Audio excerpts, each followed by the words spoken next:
If you have ever learned Morse code, really learned it, passed the alphabet, passed the test, you know that after a while you stop hearing letters.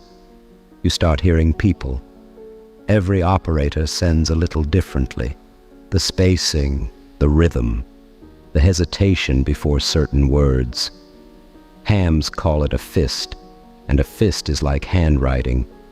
You can recognize one across 40 years, which is why, when a weak signal started appearing on 40 meters every night just after dark, sending the same slow, chirping code over and over, the old-timers in Carter County did not ask what it was saying.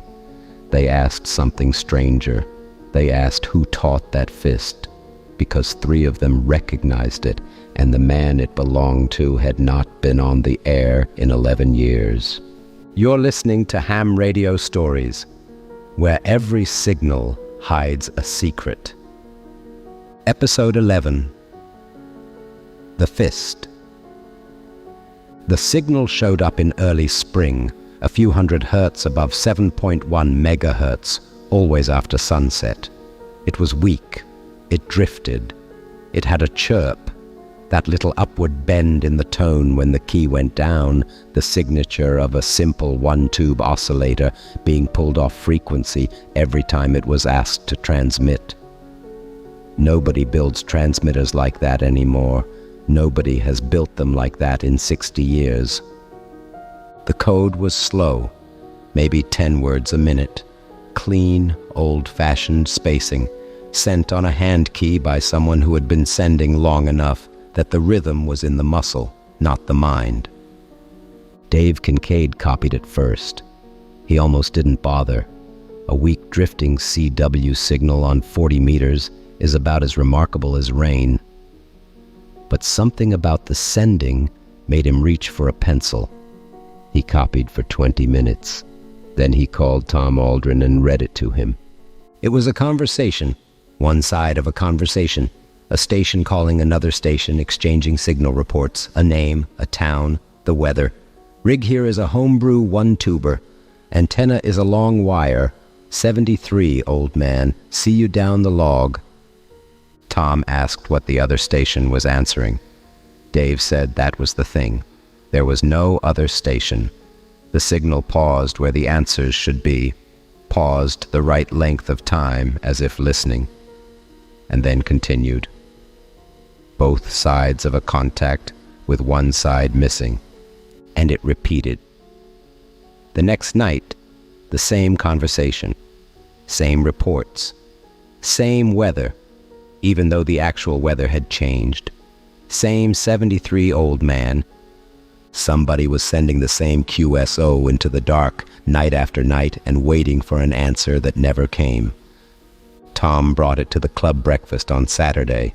He read the copy out loud, and Hank DeVries, who had been eating eggs and not obviously listening, put down his fork and asked Dave to send it back to him. Not read it, send it. Tap it on the table with the spacing. Dave tapped it out on the formica. Hank listened all the way through.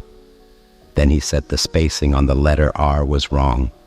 Not wrong, long, stretched every time. He said he only ever knew one operator who sent an R like that, like the letter owed him money. He said that fist belonged to Walt Grasso. The table went quiet.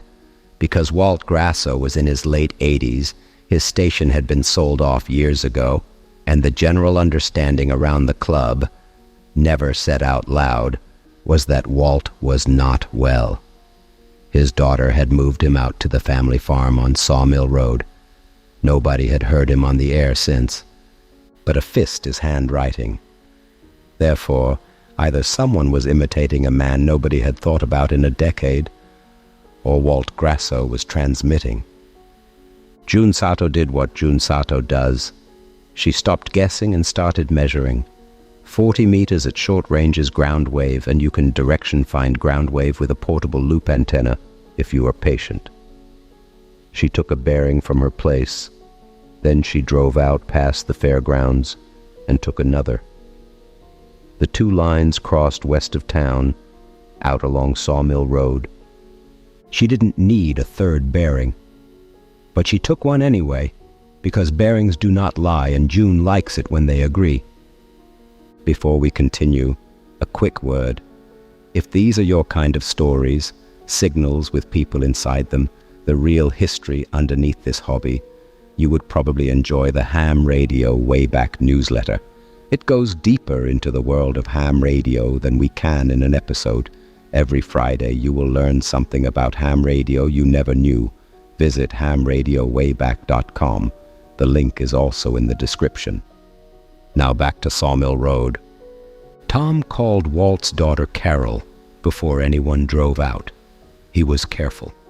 He said some of the club members had heard a signal, and they thought it might be coming from the farm, and was everything all right? Carol was quiet for a moment. Then she said she didn't know anything about a signal, but she said her father had been spending his evenings in the barn, and he seemed calm out there, and after the year they'd had, calm was not something she was willing to interrupt. She said the doctors had a word for what was happening to her father's memory. She said the word did not really cover it. She said they could come see. Quietly. Walt was at a workbench in the corner of the barn under a single hanging bulb. On the bench was a transmitter that had not existed 6 months ago, a breadboard chassis, one glowing tube, a coil wrapped around what looked like an oatmeal box, a straight key old enough to have a name. A long wire ran up through the rafters and out under the eave. He had built it from memory. Parts from coffee cans and a barn full of 60 years of maybe someday. No schematic anywhere in sight. His hands knew where everything went, the way his fist knew where the letters went. And at 7:40, when the light outside was gone, Walt reached over, checked a meter that wasn't connected to anything, and began to send. The same QSO. Tom stood in the dark of the barn doorway and copied it in his head, and finally understood what he was hearing. The name in the exchange, the town, the homebrew one-tuber and the long wire. It was Walt's first contact, the first QSO of his life. 1962, a 15-year-old novice with a transmitter he built at that same bench in that same barn, calling into the dark and getting an answer. His memory was letting go of almost everything. It was keeping that. He wasn't confused about where he was. He was exactly where he had always been. He was 15, and the transmitter finally worked, and somewhere out there someone was going to answer. Here is what the Carter County Club did not do. They did not report an unlicensed transmission, because Walt's license. His daughter had quietly renewed it online years ago, the way you keep a subscription for someone because canceling it feels like a verdict, was valid through 2028. They did not take the transmitter. They did not explain to an 88-year-old man what year it was. Here is what they did. The next night at 7:40, Hank DeVries sat in his shack with his key on frequency and waited for the pause. And when the pause came, he answered. Signal report. Name. Town. Weather. 73, old man. See you down the log. Walt answered back, steady as 1962. The QSO closed the way it was always supposed to close, with someone on the other end. They set up a schedule after that. Different club members, different nights, one contact each evening. Carol said her father came in from the barn those nights and slept without the restlessness. She asked Tom why they were doing it. Tom said Walt had checked into this hobby 60 years ago, and nobody had ever properly answered him back, and the club was just clearing old traffic. Nobody in the club had to carry the thought of that signal going out night after night into an empty band anymore. That is the thing about answering. It costs a few minutes. Not answering costs more, and you pay it somewhere you can't see.